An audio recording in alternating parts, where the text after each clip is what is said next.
Hey folks, I'm back at it again. So today we're going to be cooking steaks.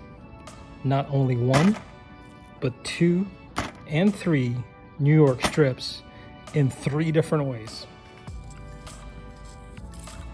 The first will be a reverse sear, then we're going to hit the sous vide, and lastly, we'll do a turn and burn one. So today we're looking towards a medium rare to medium, roughly at about 129 degree temp. So that's our goal for today.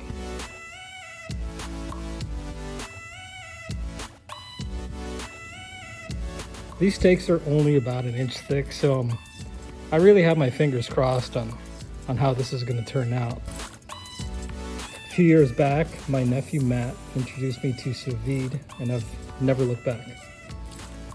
It's all about precisely cooking food at a set temperature over time. Today I'm going to be using my TJM mini fire anchor for the reverse sear and also the original Firebox. I've never tried this before in a Firebox, so it should be fun. Let's get on it.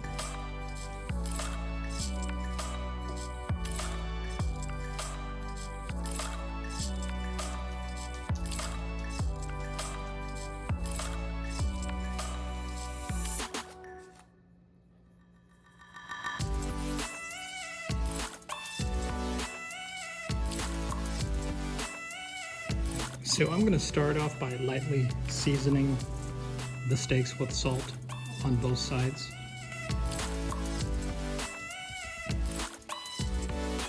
I really don't like using any more seasoning before the cooking process because it just gets burnt. I mean, some people like to throw on some black pepper on there, but during the searing process it just becomes burnt and not really too appealing in the taste buds.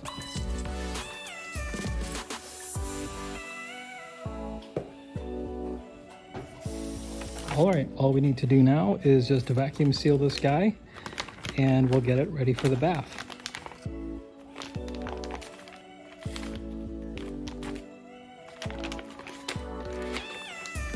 You don't have to have a vacuum sealer. You can use a Ziploc bag or any type of bag like that you can extract the air out through water displacement.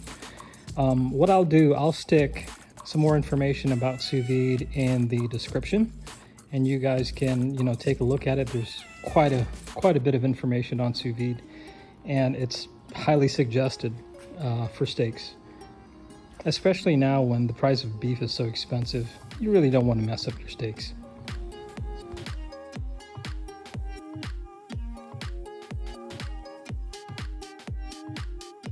All right, it's all sealed up. Let's take it for a swim.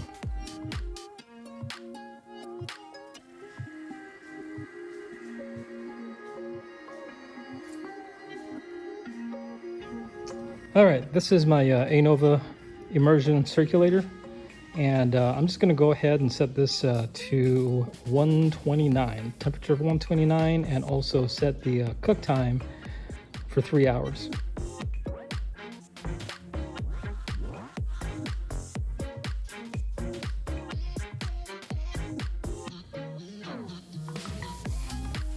I'm just going to let this bad boy take a little dip and swim for about 3 hours. And we should be good to go.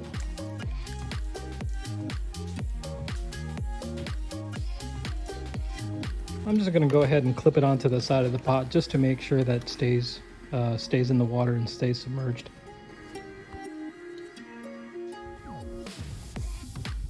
All right, so let's get this Firebox going.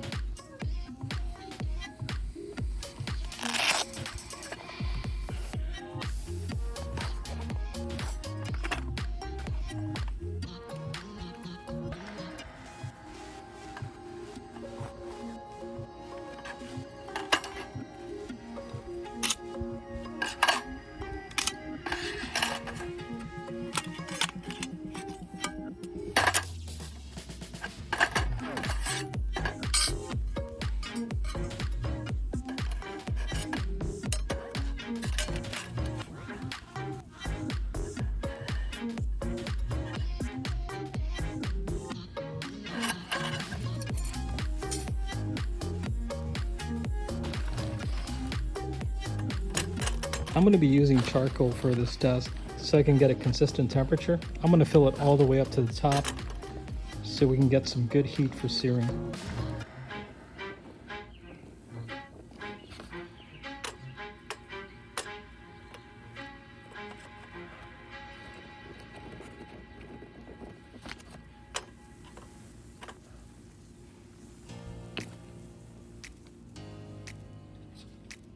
I may have to drop a few briquettes later on to keep the heat up.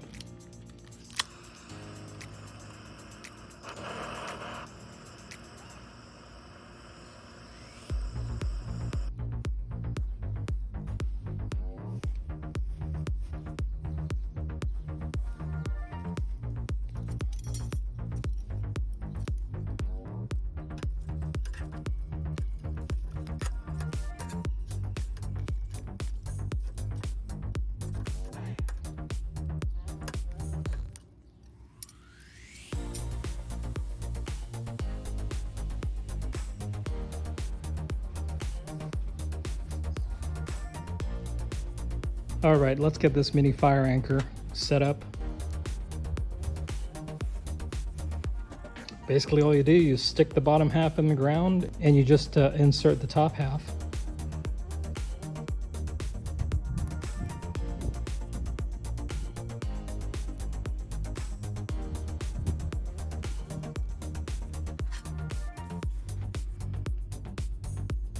And then you just slide down the grill grate to the level that you want. The weight of the grate and the friction, you know, it works against the anchor and it stays in place. Nice part is you can swing it out or swing it in.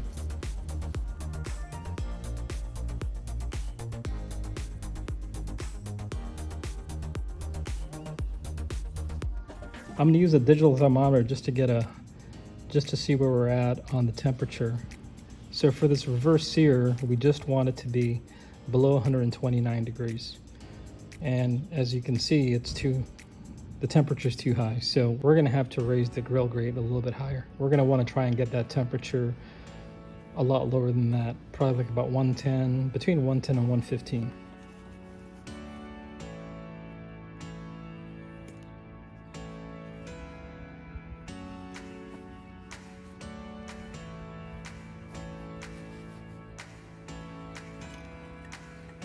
All right, everything should be aligned now.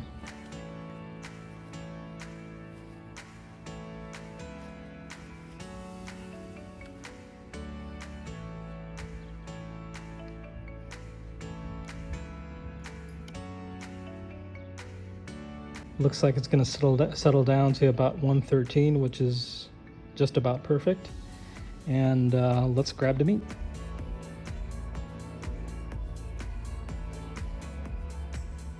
So I've inserted the thermometer in here because I want to make sure and check the temperature of that steak. Before we do the sear, I want to make sure the internal temperature gets up to about 110, somewhere between 100 to 110.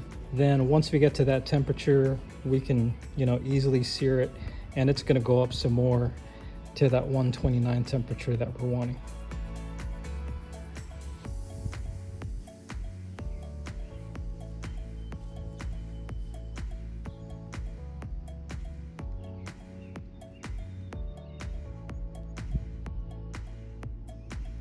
I can tell already this is going to be a bit of a challenge. The Firebox, I thought would, you know, the heat would dissipate a little bit more as it got higher, but it doesn't.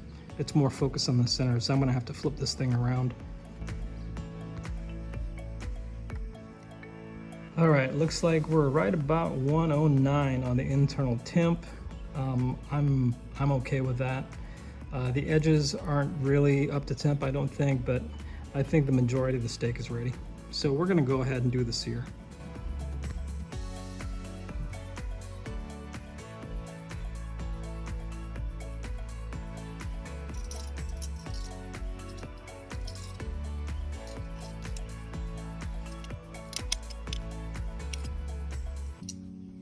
I'm just going to go ahead and grab this grill plate and get it ready.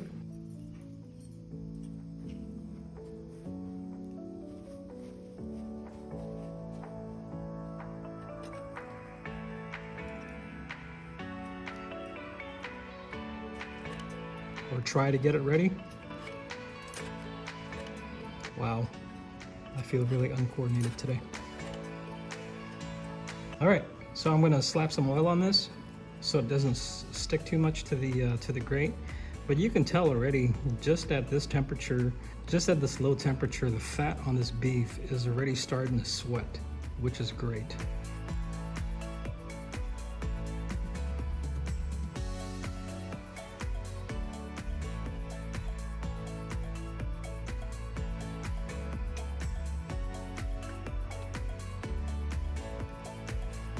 Let's sear this bad boy.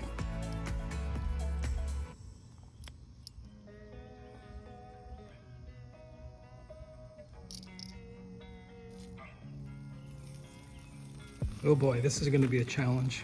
As you can tell, the steak is just a little bit bigger than the grill grate. I can tell that most of the heat is centered. I'm going to have to flip and spin this guy around to get a good sear. This is not going to be looking good for the sous-vide.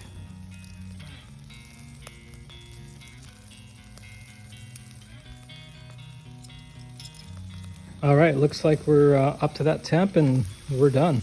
I'm going to go ahead and let this rest, and I'll go ahead and season it up with the coffee rub that I have, and also top it off with some Montreal steak seasoning. As you can see, the steak's nice and moist, so it'll definitely accept the seasoning really well. All right, time for the sous vide. I've just got this guy out of the bath. We'll go ahead and take it out and take a look at it. I can tell you right now, it's not gonna look good, guys. This is gonna be something that you may just wanna shy away from or just don't look at for a while until I get done. Because right now, it really does look like a boiled horse head.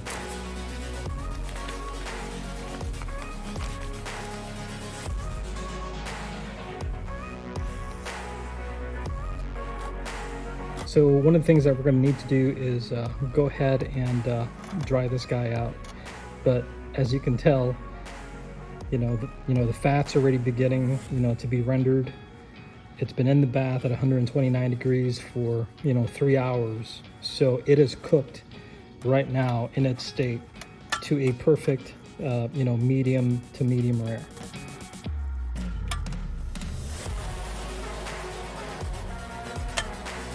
All right, let's put this bad boy on.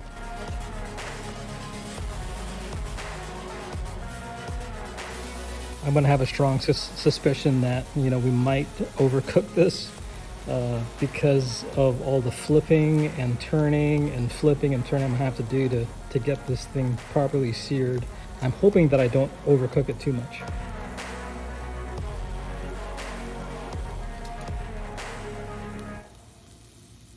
Now I'm really regretting that I didn't get the Freestyle everything kit, because I'm pretty sure that if I got that kit, I won't have this issue, since I can, actually I can make an extended firebox to fit the whole entire steak and get a proper sear. I'm really kicking myself in the head for not doing that, but I'm gonna fix that mistake.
All right, I think she's about done.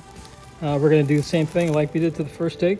throw in some rub and some seasoning and let it rest.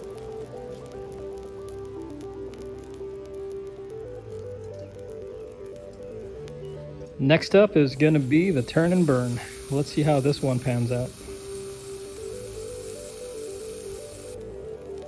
I did put some extra charcoal briquettes before I put the steak on, so hopefully we get a really good sear on this one.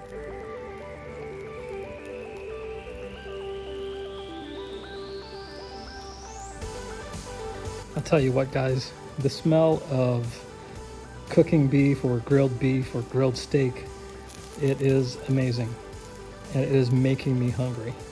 I am starving right now, and I can't wait to dig into this.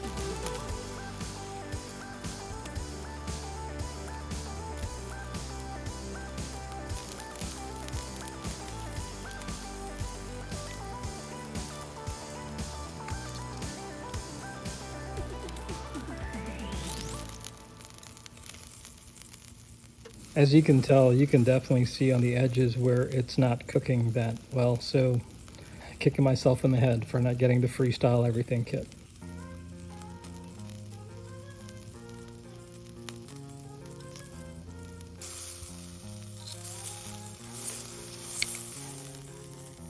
All right, I think we're about there on the temp. Time to pull it off.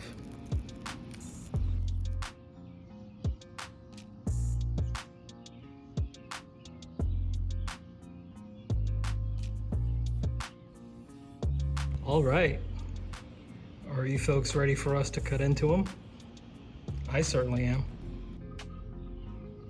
I think I'm gonna have to invest in a larger cutting board.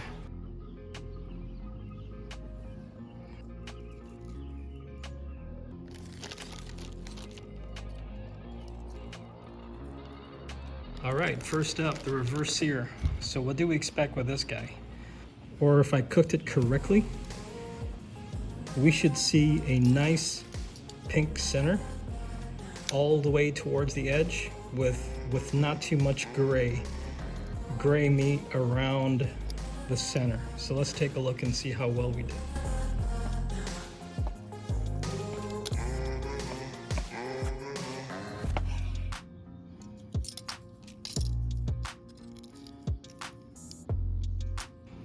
Oh, look at that. It's cooked perfectly. You definitely see the gray from the sear. It doesn't look too bad, but you can tell that the heat, that I was having some heat issues. Having to flip it and turn it and spin it really caused, a lot of that gray to come out. But hey, it still looks good. Very happy with that.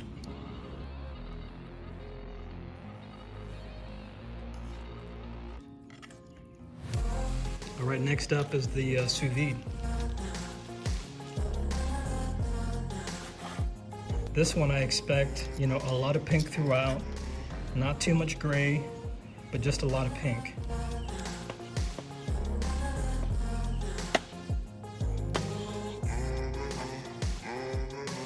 So it's definitely not as pink as the reverse sear, but you can see the pink is all the way through to the edges. You definitely see some gray inside there.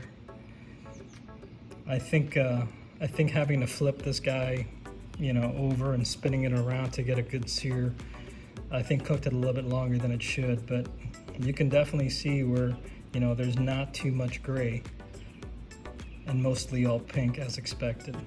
But that looks like it's a little bit overcooked. I would say that's a medium.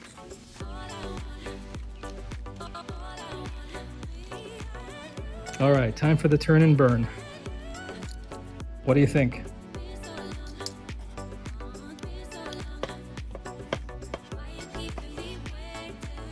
Oh, look at that. You can definitely see where there was a lot of heat and a large amount of gray area, but you still do have, that medium rare to medium pink center. But there's definitely a difference between the last two.